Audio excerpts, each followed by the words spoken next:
देखिए ये इस साल का आखिरी वीडियो है, यानी कि इस साल का आखिरी दिन आज है तो आखिरी वीडियो भी होगा। और देखिए कल से एक नया वर्ष शुरू हो रहा है, तो आप सभी को नव वर्ष की हार्दिक शुभकामनाएं।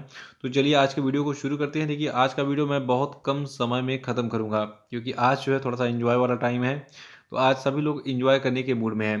देखिए आज थोड़ा सा लेट भी हो गया है, क्योंकि मैंने सोचा कि आज यार आखिरी दिन है साल का, थोड़ा सा आराम से काम करते हैं, ठीक है। तो चलिए वीडियो को शुरू करते हैं। देखिए आज का हमारा पहला प्रश्न है कि इजराइल के नए प्रधानमंत्री कौन बने। तो देखिए हाल ही में बेंजामिन नेतन्याहू जो है इजराइल के एक बार फिर से नए प्रधानमंत्री बन गए हैं। देखिए इससे पहले भी जो है कई बार पीएम बन चुके हैं बेंजामिन नेतन्याहू।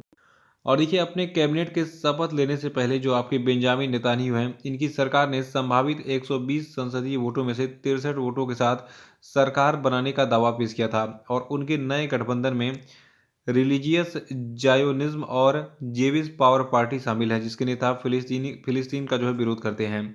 तो याद रखिएगा कि बेंजामिन नेतन्याहू एक बार फिर से गठबंधन वाली सरकार बना के प्रधानमंत्री बन चुके हैं, ठीक है। और आज का दूसरा प्रश्न है कि दक्ष जो है ये किस संस्था के द्वारा संचालित पेमेंट फ्रॉड रिपोर्टिंग मॉड्यूल है।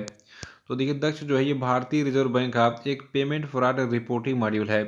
और देखिए भारतीय रिजर्व बैंक की जो परिष्कृत पर्यवेक्षी प्रबंधन प्रणाली है, ठीक है, तो इसको दक्ष नाम दिया गया है। और आपको बता दूं कि आरबीआई ने कहा है कि भुगतान धोखाधड़ी रिपोर्टिंग मॉड्यूल 1 जनवरी 2023 है, यानी कि कह सकते हैं कि कल से 1 जनवरी 2023 को जो है ये दक्ष में स्थानांतरित कर दी जाएगी।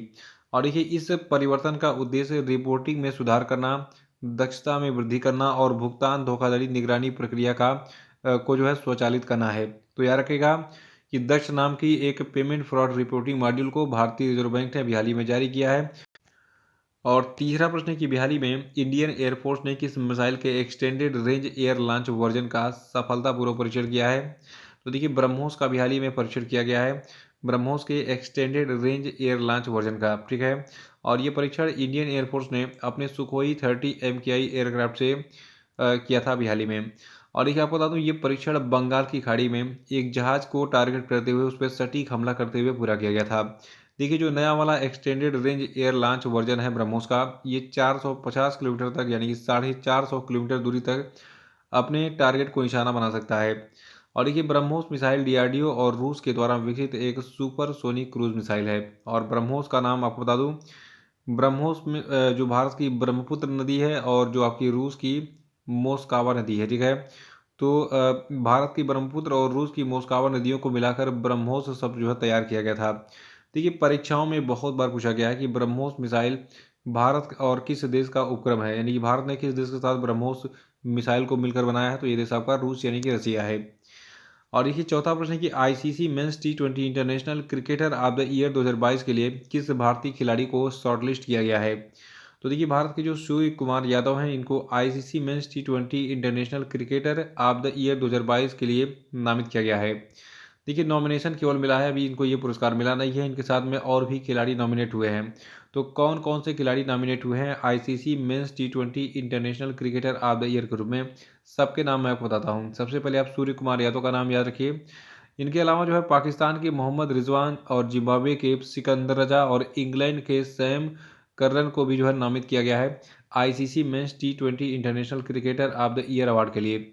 और देखिए इसके लिए वेटिंग जनवरी में कराई जाएगी वोटिंग, ठीक है। यानी कि एक वोटिंग होगी, उसमें पता चलेगा कि इन सब में से कौन जो है बनेगा ICC men's T20 international cricketer of the year 2022, ठीक है। देखिए खास बतौर है ICC men's emerging cricketer of the year 2022 का जो अवार्ड होगा, उसमें भारत के बाएं हाथ के एक तेज गेंदबाज हैं अर्शदीप सिंह, इनको नॉमिनेट किया गया है, ठीक है। तो एक प्रश्न एक्स्ट्रा यहाँ पे आपका तैयार हो जाता है। और पांचवा प्रश्न हमारा है कि किस राज्य में विश्व स्तरीय कयाकिंग कैनोइंग अकादमी की स्थापना की जाएगी। तो देखिए उत्तराखंड में एक विश्व स्तरीय यानी कि वर्ल्ड लेवल का कयाकिंग कैनोइंग अकादमी स्थापित किया जाएगा। और इसकी घोषणा भी हाल ही में केंद्रीय ऊर्जा मंत्री आर के सिंह ने की। इन्होंने बताया कि उत्तराखंड में जो आपका टिहरी है, तो टिहरी में विश्व स्तरीय सुविधाओं से युक्त एक ट्रेनिंग सेंटर स्थापित किया जाएगा, जिसमें खिलाड़ियों को ठहरने से लेकर ट्रेनिंग की पूरी व्यवस्था होगी। और जो आपके सिन्हा जी इन्होंने कहा कि इस ट्रेनिंग सेंटर में बेहतर खेल प्रतिभाओं को टीएचडीसी के द्वारा, यानी कि जो आपका ये कयाकिंग कैनोइंग अकादमी होगा, इसके द्वारा विदेश में भी ट्रेनिंग दी जाएगी। इसको नोट करिएगा, ठीक है। और देखिए अगला प्रश्न है कि किस संस्थान को G20 साइंस वर्किंग ग्रुप का सचिवालय नाम दिया गया है। तो देखिए जो Indian institute of science Bengaluru है यानी कि IISc बेंगलुरु, जिसको आप हिंदी में भारतीय विज्ञान संस्थान बेंगलुरु कहते हैं, तो इसको जो है G20 साइंस वर्किंग ग्रुप का सचिवालय नाम दिया गया है, इसको नोट कर लीजिएगा। और देखिए आपको बता दूं जो 2023 में G20 की अध्यक्षता है ये भारत को मिली है। 2023 में बहुत सारे इवेंट का मेजबान भारत रहेगा, इसको जरूर याद रखिएगा। और देखिए 2023 में जो आपका G20 है इसका थीम रहेगा अभिनव और सतत विकास के लिए विघटनकारी विज्ञान, यानी कि disruptive science for innovative and sustainable development, इसको नोट कर लीजिएगा। और अगला प्रश्न हमारा है कि हाल ही में ऑनलाइन गेमिंग से संबंधित मामलों के लिए किस केंद्रीय मंत्रालय को नोडल मंत्रालय के रूप में मंजूरी दी गई। तो देखिए ऑनलाइन गेमिंग से संबंधित मामलों के लिए जो आपका इलेक्ट्रॉनिक और IT मंत्रालय है इसको जो है नोडल मंत्रालय के रूप में मंजूरी दी गई है। और देखिए ऑनलाइन गेमिंग में मौद्रिक चिंताओं से जुड़े मुद्दों के लिए इलेक्ट्रॉनिक्स और सूचना प्रौद्योगिकी मंत्रालय को केंद्रीय मंत्रालय के रूप में नामित किया गया है। और भारत में जो देखिए गेमिंग बाजार है, देखिए ऑनलाइन गेम खेलने वालों की संख्या भारत में दिन ब दिन बढ़ती जा रही है। एक रिपोर्ट से पता चला है कि भारत में गेमिंग बाजार वर्तमान में 2.6 बिलियन अमेरिकी डॉलर का है और ये 2027 तक बढ़कर 8.6 बिलियन अमेरिकी डॉलर तक हो जाएगा।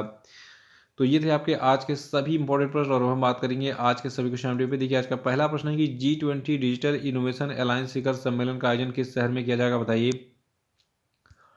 और आपको बताना है कि इंडियन आर्मी ने अपने पहले 3D प्रिंटेड हाउस का उद्घाटन किस शहर में किया, बताइए। देखिए कल किसी का क्वेश्चन आया था, मुझे याद नहीं आ रहा है कि 3D प्रिंटेड हाउस होता क्या है। 3D प्रिंटर मतलब हो गया कि एक मकान को प्रिंटर की सहायता से बनाना, ठीक है। और कुछ ऐसे प्रिंटर आ चुके हैं जिससे आपको 3D मकान बना सकते हैं। 3D मतलब 3 डायमेंशन वाले, जैसे कि आपका हूबहू जो ओरिजिनल मकान होता है उसको 3D मकान बोल सकते हैं आप। और देखिए अगला प्रश्न आपके लिए कि हाल ही में भारत ने भूटान को Mangdechhu hydro power project handover कर दिया है। ये हाइड्रो पावर प्रोजेक्ट कितने मेगावाट का, बताइए। और आपको बताना है कि नितिन मनमोहन का हाल ही में निधन हो गया है। ये किस क्षेत्र के प्रसिद्ध व्यक्ति थे, बताइए। और आपको बताना है कि किस केंद्रीय मंत्रालय ने सिटी फाइनेंस रैंकिंग 2022 लॉन्च की है, बताइए। और अब हम बात करेंगे कल के पूछे गए सभी क्वेश्चन पेपर के सही उत्तरों की। देखिए कल का पहला प्रश्न था कि किस देश ने भारत की स्वतंत्रता की 75वीं वर्षगांठ के सम्मान में एक विशेष डाक टिकट जारी किया है। तो देखिए इसको सर्बिया के द्वारा जारी किया गया है। और देखिए जो आपके डेविड वार्नर हैं इन्होंने अपने 100वें टेस्ट में दोहरा शतक लगाने वाली ये जो है विश्व के दूसरे बल्लेबाज बन गए हैं। और देखिए ग्रीन मेथनॉल के कमर्शियल प्रोडक्शन की सुविधा के विकास के लिए NTPC ने बिहारी में मैयर टेक्नीमोंट ग्रुप के साथ समझौता किया है। और देखिए तमिलनाडु राज्य की शहरी सेवाओं में सुधार के लिए भारत सरकार ने एशियन डेवलपमेंट बैंक के साथ जो है कुल 125 मिलियन डॉलर के लोन के लिए जो है करार किया है, यानी कि समझौता किया है। और देखिए जो आपका एक स्टार्टअप जिसका नाम है माई प्लान 8, इसने कार्बन फुटप्रिंट सेंसिटाइज करने के लिए एक एप्लीकेशन लॉन्च किया था हाल ही में। तो इसी के साथ आज का वीडियो समाप्त होता है। जय हिंद, आप लोग एंजॉय कीजिए और कल फिर मिलेंगे नए साल में, अगले साल मिलते हैं फिर, ठीक है। तो आप लोग एंजॉय कीजिए और ज़रूर बताइए कि आप कहाँ घूमने जा रहे हैं नए साल पर। जय हिंद।